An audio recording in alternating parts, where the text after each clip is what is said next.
Look, so if we look at the Indian market, the businesses have been growing fast, the GDP is on the rise, and there's need to create significant amount of efficiency in the IT infrastructure, especially because anything when you do successfully in India, you have to do at scale. And that's where cloud comes in, because it is at the heart of digital transformation. It is something that enables all kind of applications, allows businesses to scale while keeping cost under control.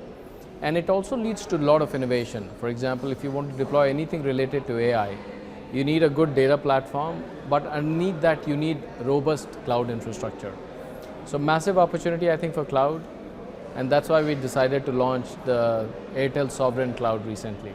Look, in our case, what happened was we probably manage one of the largest, if not the largest, cloud in the country to sustain the significant telecom operations that we have.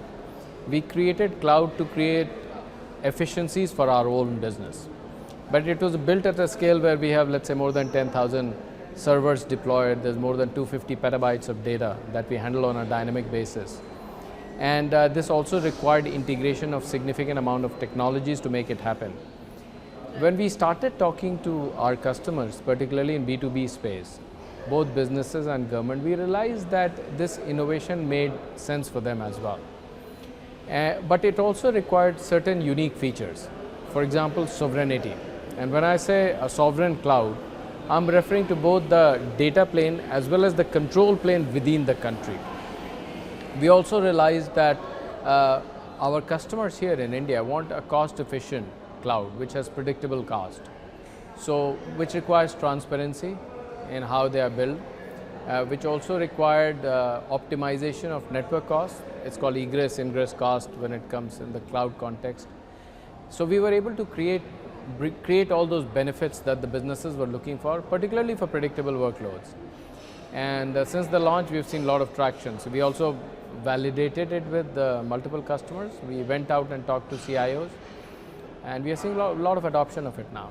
Yeah, so what happens is, if you look at 5G, it brings in a lot of new features that can lead to innovation. For example, there is ultra reliable low latency communication. There is network slicing. There is then support for millions of IoT devices. But in order for all that to come to life, you require a lot of compute capability to go along with that. You require analytics power. And many a times now it has to be AI powered, which also requires cloud. And this is where, if there's a robust cloud infrastructure, if there is corresponding AI capabilities, you combine that with 5G, it leads to innovations like, let's say, autonomous mobile robots. For example, if you deploy an autonomous mobile robot in a manufacturing environment, you would also look for a edge cloud infrastructure and ultra low latency communication between the robots and also the IoT devices, combined with analytics powered by AI to come together to make that innovation happen.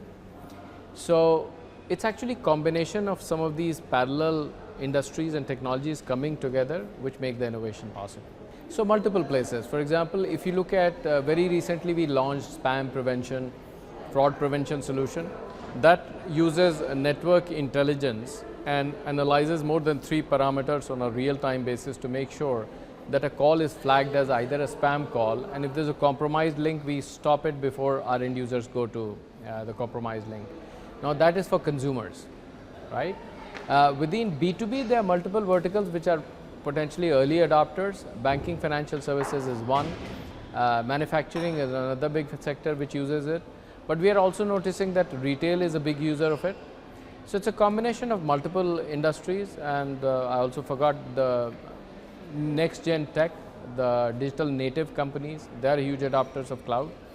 But in general, I'm noticing that anything that is growing and wants to scale and has a good IT infrastructure, they need to be backed by cloud for digital transformation.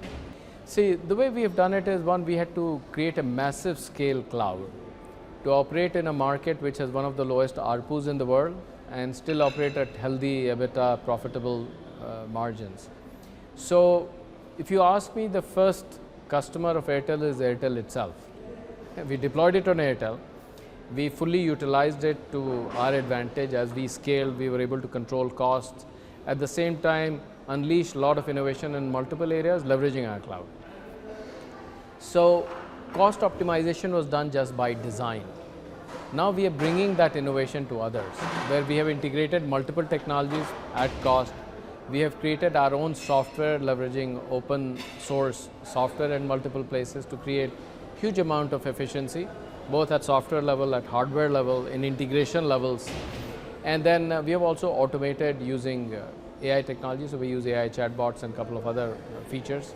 And all that combined creates significant cost advantages.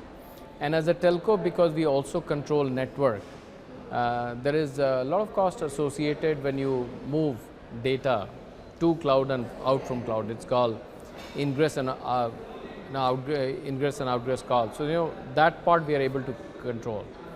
So overall, it creates huge cost efficiency, and we're able to control the total cost of ownership for the customers. I really enjoyed being here. A lot of telecom experts, a lot of thought-provoking, and I would say thought leadership around new stuff that's happening in telecom space.